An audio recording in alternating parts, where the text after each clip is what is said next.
Total mayhem breaking out at Columbia University. A mob of anti-Israel students barricading themselves inside a building on campus and hunkering down for the long haul. We have much more on that to come in the show. But first, former President Trump sounding off after another huge day in his hush money criminal trial. Watch.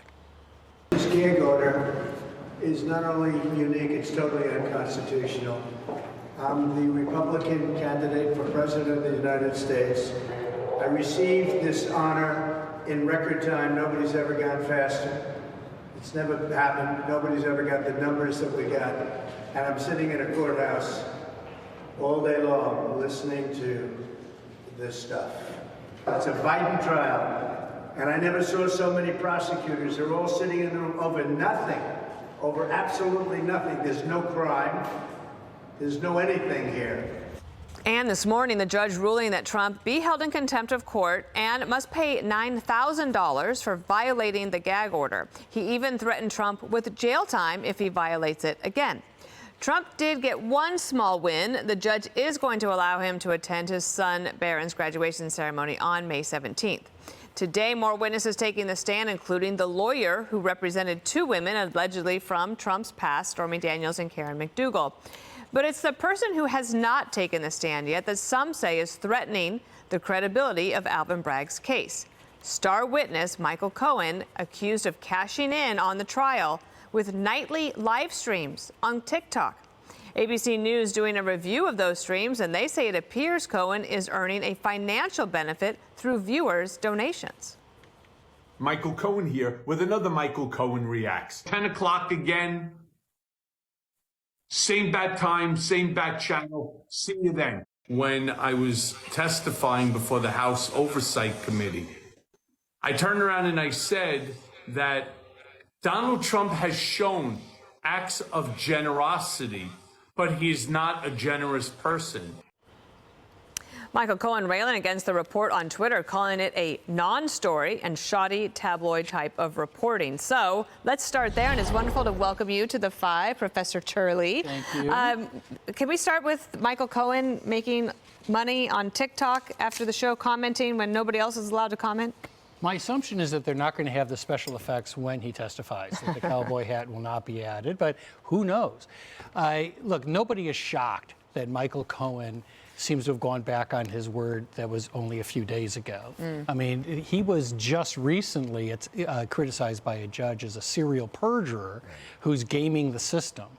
So what's fascinating about this trial is they're setting the table for this guy as their star witness. And I would think any lawyer would loathe that moment. I mean, when he takes the oath in that courtroom, I think people will be looking up to make sure lightning isn't striking the courthouse. Judge, what do you think?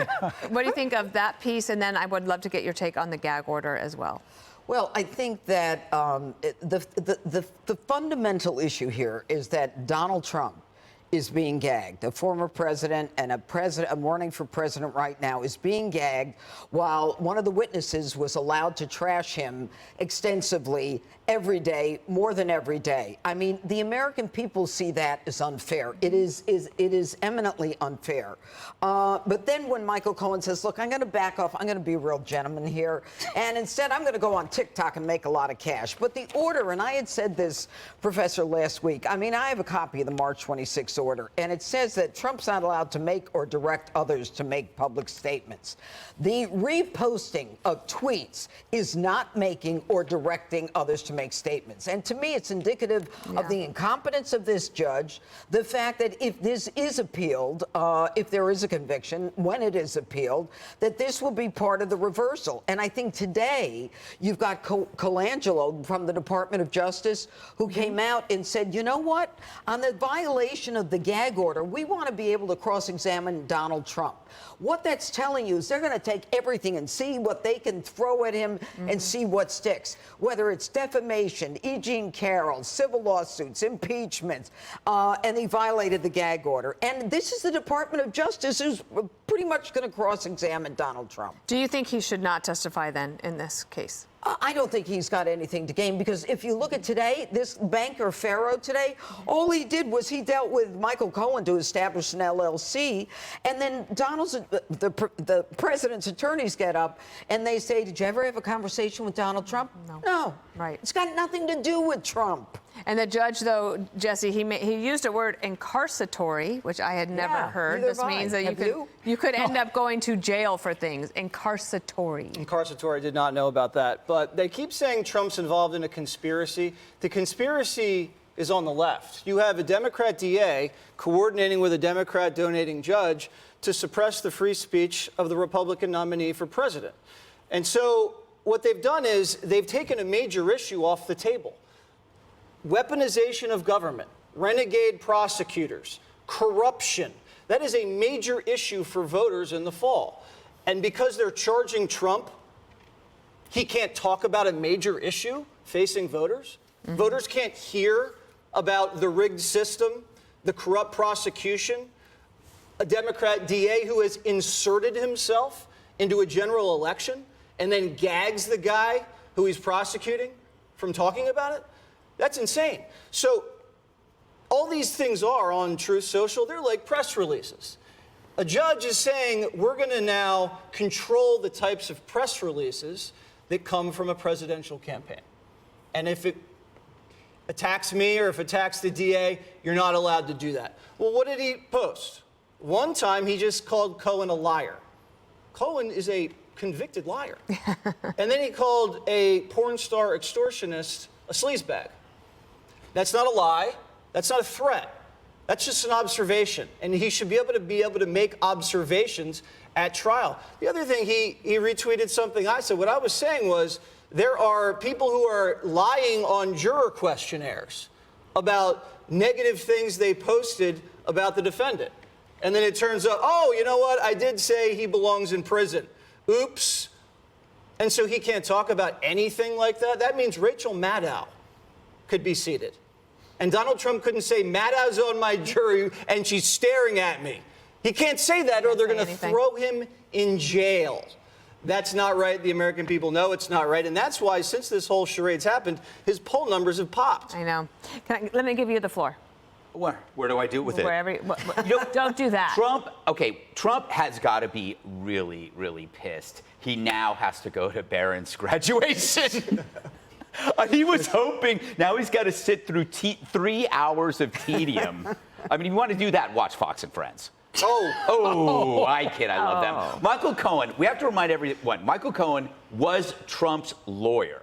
If someone broke the law over the legal advice given to you, wouldn't that be on the lawyer who gave you the advice? If my lawyer told me you need to enter this payment, this legal payment this way because there's no other way to do it, how in the right mind can the lawyer then testify against me as the chief witness?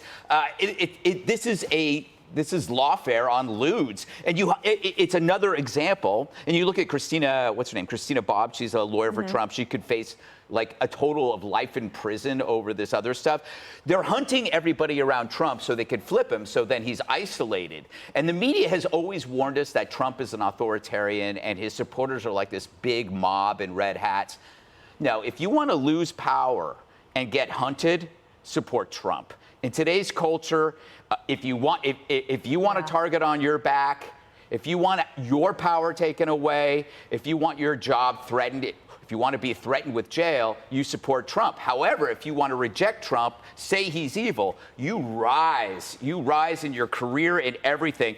And if you wear a red hat, you'll be shamed and laughed at. So this idea that somehow if Trump gets into office, like we're going to have this authoritarian world, we're kind of seeing that right now, but it's against Trump and his supporters. I want to talk about just briefly another case that's coming up that's every bit as stupid. The one in Georgia is based on one word, find. That the word find that Trump used when he said find votes doesn't mean look for, it means create. So let's apply that to real life. Let's say, Jesse, you ask your spouse, can you find me the scissors? And 4 hours later, she returns with an arts and crafts project she made of wood and twine, of scissors. you would think she's crazy. You would go, look, dear, the scissors are under the pillow where I left them. And she'd go, okay. Finding assumes something is already there. It doesn't mean create, but the Dems are always about mind reading. If you take away mind reading, they have nothing else. So if you don't want girls competing against men in sports, they mind read and say you're a transphobe. If you're against DEI, they mind read and say you're racist. If Trump says, you go and find me these votes, they think, oh, he's saying make it up. Okay, I have to add something. You just said a very important thing. You said the truth is that Donald Trump is doing things on advice of counsel. Right. Okay. Do you know what the judge gagged Donald Trump from saying in court? He is not allowed to say on the advice of counsel. So this judge has literally pulled from Donald Trump the ability to use a defense essential to his case. But he's also this is corrupt. But he's also guaranteed Trump can't take the stand by allowing the scope to be this broad. Right.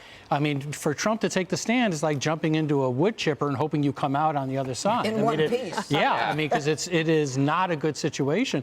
But by the way, this judge said on the contempt order, that this is all a matter of first impression. And he said it lacks legal authority. And then he went ahead and sanctioned him. You would think that if the judge thought it was a first impression, he'd say, let me clarify. Here's the rules going forward. And instead he says, you know what, this is sort of, we got to develop this as we go. Here's your sanction. This is nuts. How'd you know where I kept my scissors? I just assumed that would be the case. Well, to get out of my restraints. And you know they go hiking every day, too. So there we go. All right. Click here to subscribe to the Fox News YouTube page to catch our hottest interviews and most compelling analysis. You won't get it anywhere else.